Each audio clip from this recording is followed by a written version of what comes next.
बिल्कुल, मास financial services, और ये स्टॉक मैंने अक्टूबर 6 2021 में दिया था और वहां से टारगेट्स भी अचीव हुए और अच्छा खासा ऊपर भी गया हुआ ये स्टॉक है। 1250 तक की ट्रेडिंग किया हुआ स्टॉक है और आज वहां से हमें आज 800 के लेवल्स पे मिलता है, तो बहुत बढ़िया। और बेस्ट पार्ट ये है, जब मैं क्वार्टरली रिजल्ट्स देख रहा था तो हाईएस्ट एवर क्वार्टरली प्रॉफिट्स पे कंपनी बैठी हुई है, हाईएस्ट एवर टीटीएम बेसिस पे प्रॉफिट्स पे बैठी हुई है, तो सर्टेनली भाव भी अच्छे खासे होने चाहिए।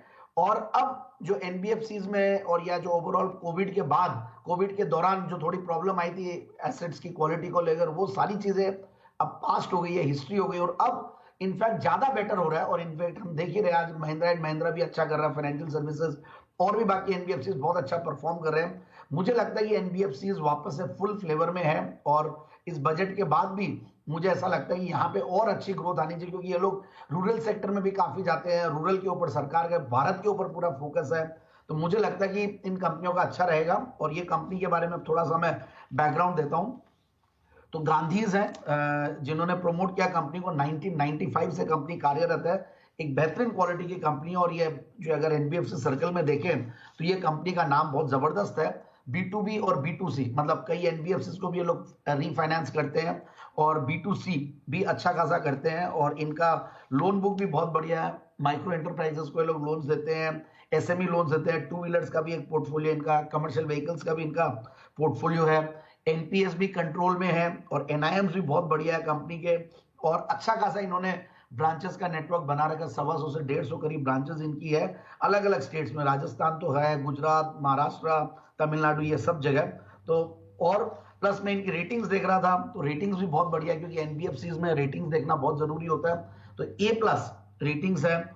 और अब मैं अगर फंडामेंटल्स पे आता हूं तो एक और चीज, कंपनी की एक सब्सिडियरी भी है जो कि 2008 में कंपनी ने स्टार्ट की थी, Mas rural housing and mortgage finance. तो यानी कि रूरल हाउसिंग और हाउसिंग HFC है ये कंपनी। तो ये भी एक अलग से डीमर्जर की एक पॉसिबिलिटी फ्यूचर में रहती है।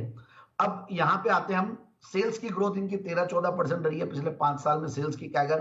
प्रॉफिट की कैगर 5 साल की मैं इसलिए ले रहा हूं कि पिछले, क्योंकि 2 साल 1 साल में हम देखते हैं कि भाई कोरोना का भी बीच में रहता है इंपैक्ट, तो इसलिए 5 साल का ले रहा हूं मैं। तो प्रॉफिट की CAGR 18-19%। Price to book value multiples generally हम देखते हैं कि 3-4 के लगभग एक नॉर्मल माना जाता है, तो ये भी 3 की price to book value multiple पे है। और operating profit margin are very good, करीब 78-80% के लगभग कंपनी के रहते हैं। दिसंबर क्वार्टर में 78% था और जनरली 80% के लगभग मेंटेन रहता है। और 41 करोड़ का पैट था दिसंबर 2021 में, उसके सामने 53 करोड़ का पैट। तो highest ever quarterly profits, best quarter इनका गया ये। और टीटीएम बेसिस पे मैंने बोला कि 193 करोड़ का प्रॉफिट्स पे लोग बैठे हैं। और अब और एक बढ़िया चीज ये हुई है, प्रोमोटर्स की तो स्ट्रॉन्ग 74% के लगभग शेयर होल्डिंग है ही है।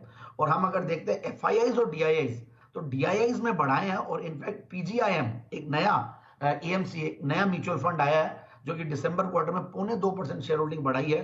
सो ओवरऑल 12.5% के लगभग एफआईआईज डीआईआईज होल्ड करते हैं, तो स्ट्रॉन्ग हैंड्स में स्टॉक्स है।